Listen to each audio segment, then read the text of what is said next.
বর্ষা নামলেই পদ্মার রূপ পাল্টে যায়। পদ্মা তখন শান্ত নয়, সে গর্জন করে।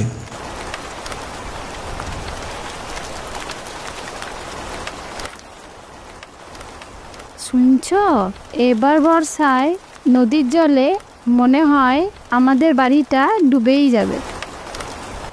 হ্যাঁ গো গিন্নি, তুমি ঠিকই বলছো। এইবার মনে হয় বর্ষায় আমাদের বাড়িটা ডুবেই যাবে, কারণ নদীর পাশের কাছের বাড়িটাই আমাদের।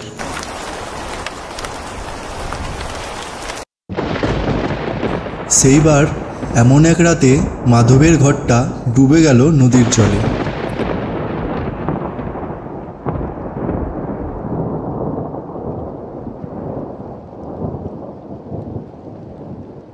চলো নৌকায় উঠে পড়ি, ওইটাই এখন আমাদের একমাত্র ভরসা।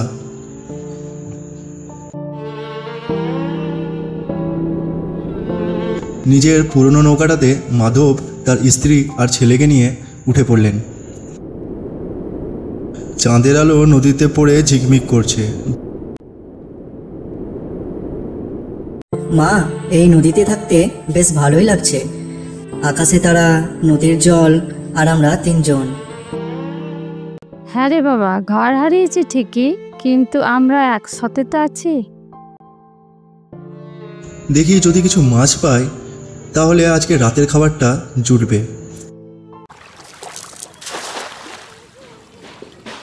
এই নদী আমাদের বাঁচাবে।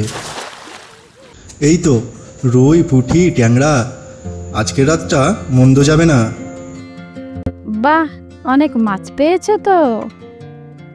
গিন্নি, তুমি ঝটপট রান্নাটা বসাও দেখি, ছেলেটা সকাল থেকে কিছু খায়নি। তাহলে আমি রান্নাটা এক্ষুনি বসাচ্ছি। তারা খুব আনন্দ সহকারে তিনজন মিলে নৌকাতেই রান্না করলেন আর সেইখানেই খাওয়া দাওয়া করলেন।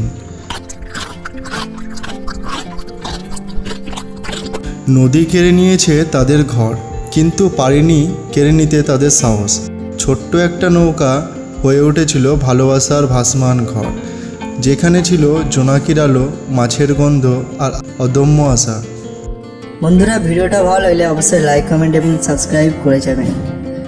আপনাদের একটা সাবস্ক্রাইব আমাদের অনেক মোটিভেট করে যে এই চ্যানেলে আরও নতুন নতুন ভিডিও আপলোড করার।